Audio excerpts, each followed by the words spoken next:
Bonjour à tous, aujourd'hui petite revue de liquide. Comme d'hab, on va parler des deux derniers liquides de chez Cloud Vapor. Il s'agit du Billinga et du Moabi. On va faire ça sur le Haze. J'ai choisi les deux mêmes copains que la dernière fois, Haze et N22. Billinga sur la Cherry, donc Billinga sur le Haze et Moabi sur le N22. Tout ça sur la Cherry Bomber comme à mon habitude.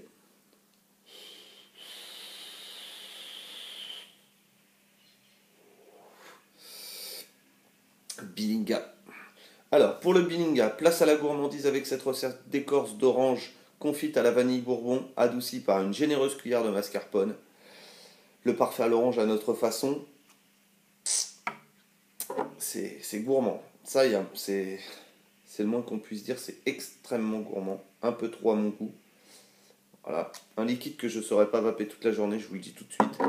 Donc je le rappelle, on est toujours sur la gamme Cloud Chaser, Fort Cloud Chaser en 70-30, 70% de glycérine végétale, 30% de propylène glycol. Cette fois, je vous ai pas refait le flacon, ça n'a pas d'utilité, il faut vous référer à la vidéo précédente pour avoir le détaillage du flaconnage. Toujours 4 taux de nicotine, toujours en 30 ml à 21,90 €. Vous trouvez toutes les informations sous la vidéo.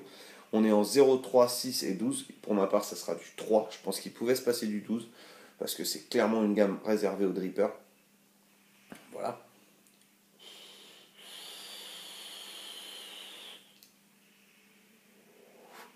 Ce que je vais ressentir au premier, c'est de l'écorce d'orange et une grosse claque de crème qui vient derrière. La vanille, je pense, bourbon est là pour adoucir un petit peu cette saveur un peu amère des écorces d'orange. C'est extrêmement bien rendu, c'est un excellent liquide. Un liquide trop gourmand, encore une fois, je le rappelle pour moi. Je ne pourrais pas le vaper toute la journée. Par contre, de temps à autre, vraiment comme ça, un petit peu, je peux. C'est ce que j'ai fait là jusqu'à présent. Ça fait à peu près une semaine maintenant que j'ai les flacons.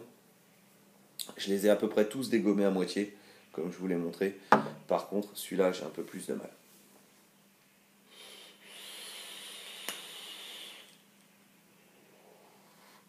Un liquide pour vraiment les gens qui sont vraiment très gourmands, une saveur vraiment dense, vraiment l'impression de manger quelque chose, un gros dessert à l'orange, très très bon, mais un peu trop écœurant pour moi. Voilà ce que j'avais à vous dire pour le Billinga. On va passer au Moabi, le Moabi que je vais mettre sur le N22. Je vais toujours essuyer cette petite cup là, qui m'embête toujours sur la N22, qui se remplit fortement de juice. Hop, on passe sur le N22.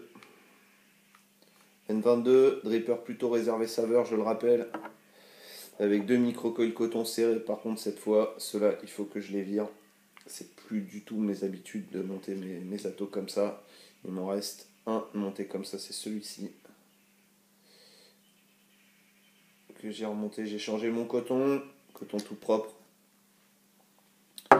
Moabi, la rencontre surprenante d'une clémentine et d'une pêche de vigne, un subtil mélange fruité et sucré avec une touche de canneberge pour l'acidité. Donc là, on est clairement sur un fruité encore une fois complexe, toujours pas de fruité mentholé, ce qui est très très bien. Je trouve ça très très très très bien de ne pas passer sur les fruités mentholés. C'est, je pense, le piège facile pour les fabricants de liquide en ce moment, de nous lâcher un fruité mentholé, qu'il soit bien fait ou pas, de toute façon ils nous en lâchent un. Je trouve que c'est très bien, ils n'ont pas fait ce choix. On est resté sur du gourmand, du gourmand, du gourmand et quelque chose de complexe, des saveurs mélangées de façon subtile. J'ai rien trouvé à acheter de toutes les manières. Allons-y pour le Moabi.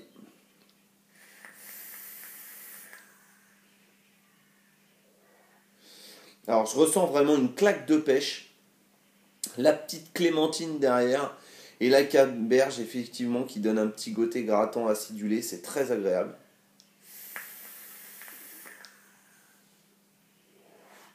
Pour ceux qui aiment les liquides à la pêche, ça va passer super bien. Ça va passer vraiment très très bien. Pour ceux qui aiment les liquides avec une petite pointe, quelque chose un petit peu... C'est beaucoup plus complexe qu'un fruité classique. On est sur quelque chose où il y a vraiment des petites subtilités derrière qu'on ne va pas ressentir à tous les moments de la journée. Et là, ce matin, je ressens plutôt la pêche, un peu moins la clémentine, moyennement la canneberge. L'après-midi, des fois, je ressens un peu plus la clémentine et la canneberge. Ça dépend vraiment des moments. C'est des liquides que j'apprécie particulièrement, ce genre de liquide où on a différents ressentis dans la journée. Vraiment super agréable, encore une fois.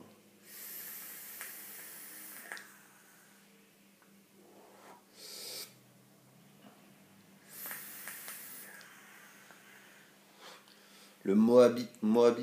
Très très très très bon liquide encore une fois. J'étais sur le cul quand je les ai goûtés ces liquides. On en avait parlé il y a quelques mois avec Félix, il m'avait dit, tu sais, on n'est pas prêt, on se concentre plutôt sur la qualité de notre fabrication, de notre production actuelle. C'est dans les tuyaux, mais ça va venir. Et je regrette pas d'avoir attendu, d'avoir été, on va dire, informé et d'avoir attendu ça. Parce qu'on est vraiment sur du très très très très bon liquide français. C'est vraiment très très bon.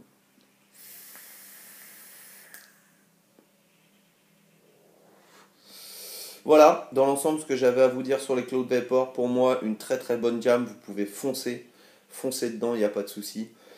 Pour ma part, si je devais faire un classement, Kazai en premier, Hiroko, Moabi et Bilinga en dernier. C'est mon classement perso. Voilà ce que j'avais à vous dire. Sur ce, je vais vous souhaiter à tous une excellente vape. Et puis je vais vous dire à la prochaine dans d'autres vidéos. Bonne vape à tous. Bye.